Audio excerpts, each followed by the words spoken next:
again guys, welcome back to my channel.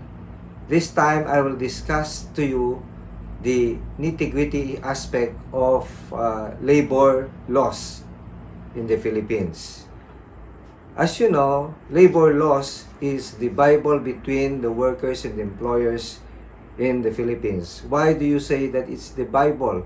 Because it's the law or the statute that regulates all employments within the Philippines. Of course, it will also restricts or in any way prohibits the discretionary power of the employer, especially in conducting personnel actions relating to the employment within the Philippines. Labor law is divided into two parts: the Labor Relations Law and the Labor Standards Law. The Labor Relations Law relates to the regulation of employment between workers and employers within the Philippines. Labor Standards Law relates to the terms, conditions, and benefits of employments within the Philippines.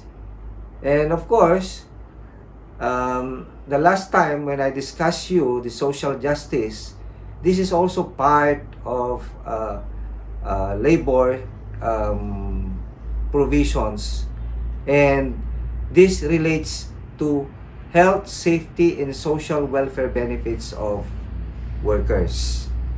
An example to that is Republic Act 8282, particularly the SSS law. In the government service, we have the Government Service Insurance System, the GSIS. Okay? Now, I will discuss to you Articles 1 to 6, which is the introductory part of the Labor Code of the Philippines.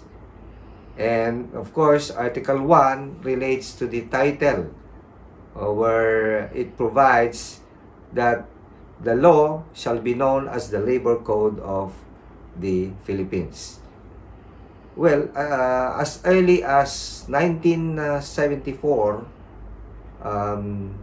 labor laws was consolidated and codified some pieces of legislation, even the early 1900s up to the present. Now, the codification becomes our Bible, which now we call it the Presidential Decree 442, wherein the then President Ferdinand E. Marcos, in the exercise of his legislative power, because during that time, since it was martial law, legislative powers were also exercised by no less than the President. So, he enacted this Labor Code of the Philippines. Of course, with the assistance of the Secretary of Labor. We call him also as the founder of Labor Code, Blas Ople. And you know that the Labor Code was promulgated as early as May 1, 1974, because that's why we celebrate our Labor Day every year, which is May 1. Article 2 provides the Labor Code shall take effect 6 months after its promulgation. Well, if you count the calendar, 6 months after May 1 is November 1. So it's ironic. The effectivity of the Labor Code is November 1.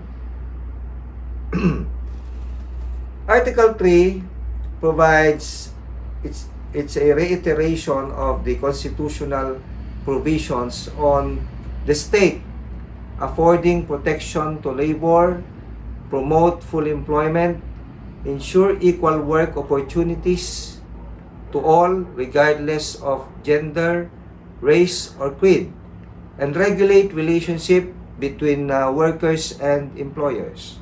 The state also assure the rights of the workers, particularly these basic rights of the workers as enshrined under Article 13, Section 2 of the 1987 Constitution.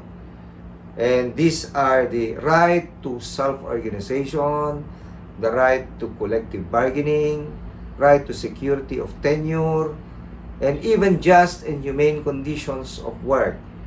The Constitution further added other rights like right to, of course, receive a living wage, right to engage in peaceful concerted activities, including the right to strike in accordance with law, and of course the right to participate in the decision-making process which may affect the employee's rights and benefits. The most important part of this introductory portion of the Labor Code is, of course, the Article 4 of the Labor Code. And what is this all about? It provides that all doubts in the implementation and interpretation of the provision of the Labor Code, including its implementing rules and regulations, even the guidelines, even the management or company personnel policies, shall always be construed in favor of labor. Well, the importance of this provision is that should there be any doubt between the policies of the management, between the company regulations, it shall always be construed in favor of the worker. And even though in an organized establishment where there is a forged collective bargaining agreement, all the provisions therein should be interpreted, especially if there is doubt, always in favor of labor. So what is the lesson that I would like to impart in this case? The lesson is that you should make your company personnel policy, especially for the management, to be clear, precise, and simple, as understandable as possible. Even the employment contract that you will be forging with the employee, you make sure that it's very simple, understandable. And of course, it should be in line with the worker's status. So if the worker is a construction worker, you should draft the employment contract in a manner that is understandable to him or to her. Because if it casts any doubt, it shall always be construed in favor of worker. Even in before the institutional mechanism that regulates relationship, like when there are cases filed with the National Labor Relations Commission.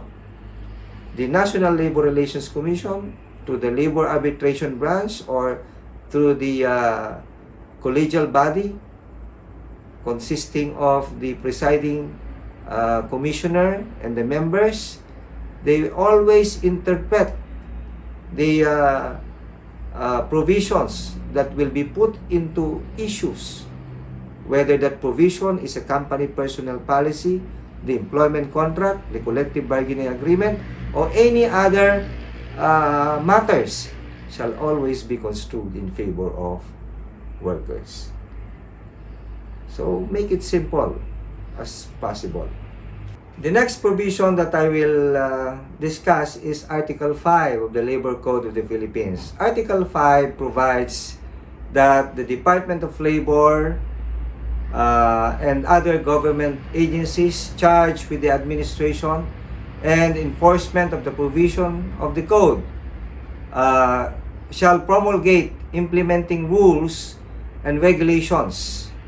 And these regulations shall take effect or shall become effective 15 days after its announcement or uh, after its publication in a newspaper of general circulations. Well, these implementing rules and regulations were promulgated by the Department of Labor to fill in the gaps, should there be any gaps in the labor code provisions. This will shed light to the provisions of labor. And in constructing or interpreting these implementing rules and regulations between labor and its implementing rules, the labor code provision will always prevail over the implementing rules. So if the implementing rules and regulation is in conflict or contrary to the provisions of the labor code will still prevail. Just like before when I discussed the constitutional precepts or the provisions on labor in our 1987 Constitution, if that is in conflict with the labor code, although labor code was enacted long before 1987 Constitution, the 1987 Constitution will still prevail over the provisions of the labor code. Same true with the collective bargaining agreement that will be forged in an organized establishment between workers and employees. So, if the collective bargaining agreement is in conflict with the provisions of the labor code, with the implementing rules, then the collective bargaining agreement should yield to the provisions on labor. So that's how way it goes, especially in interpreting and construing the provisions of labor vis-a-vis with the collective bargaining agreement. Even company personnel policy. So if your company personnel policy is very complicated, so it will cast doubt as to how the employees be regulated or restricted. If it conflicts with the provisions on labor or with the implementing rules, the policy should yield to the provisions on labor. For now, the last but not the least article that I will discuss you is Article 6 of the Labor Code of the Philippines, which provides that all rights and benefits granted by the provisions of the Labor Code, except as those or as may be otherwise provided in other laws, shall apply alike to all workers, whether they be in agricultural or non-agricultural sectors. Even informal sector workers, there's one provision in the Labor Code which provides that even itinerant, ambulant, intermittent, or even self-employed professionals may be regulated by the Labor Code.